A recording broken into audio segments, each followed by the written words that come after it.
And on the other end of our line right this very second to talk about is the founder of the DetroitBureau.com, automotive journalist Paul Eisenstein, on the Fiat and UAW agreement. This happened on New Year's Day, I guess, and now Fiat will own the rest of Chrysler, all of it, in fact, won't they? Good morning, Paul. Yeah, basically this means they are now one company. What does that mean? Will the Chrysler name go away? Will it all be Fiat, or will they still keep the Chrysler sort of, I don't know, historic trademark? Well, as far as I know, it's going to be continuing to be called Fiat Chrysler, which is what a lot of us have referred to the company as anyway. They've been functioning very much as this joined company for quite a while. And the thing is, some people suspected that Chrysler would essentially go away, but what Mr. Marchione has realized is that Chrysler in many ways is holding Fiat up, especially now that it's having such problems in Europe.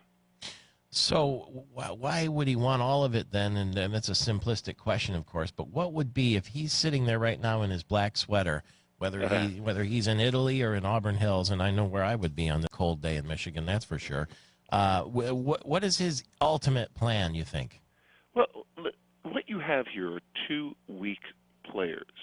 Fiat is a company that is one of the smaller of the European manufacturers. They don't have the level of global presence that they'd like. Chrysler is mostly a North American company, and it's a small one at that. It has been trying for years to become a global company. Now, what he's hoping is that you take these two weak, largely regional players and combine them into a truly strong global company. The best, how's that Fiat selling in the United States right now? Not as well as they'd like, for sure. They introduced a new product, a second all-new product line, the 500L, recently, and it's going all right. But I think Fiat has some trouble. It's not taking off here as well as they'd like. The bigger problem is that it has been much slower to introduce the Alfa brand back into the U.S. market than it expected. On the other hand, two other brands that Fiat owns, Ferrari and Maserati, are doing much better than expected. How about when do you crank up for the North American International Auto Show? I imagine you're trying as best you can to catch up in your sleep for that doozy. Oh, boy, oh, boy.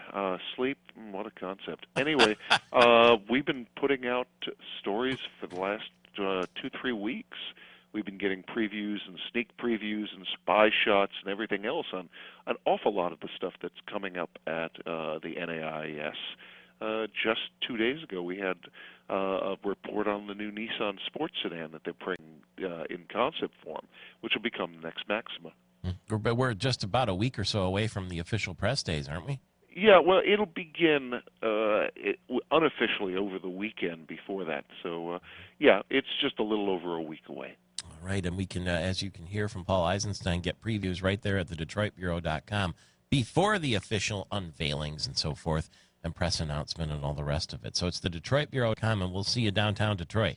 Fantastic. See you then, and Happy New Year. You too. Paul Eisenstein, we're lucky to have time with him. He is one of the foremost automotive journalists in the world, and you can get him anytime you want at thedetroitbureau.com. And Fiat and Chrysler are now completely one.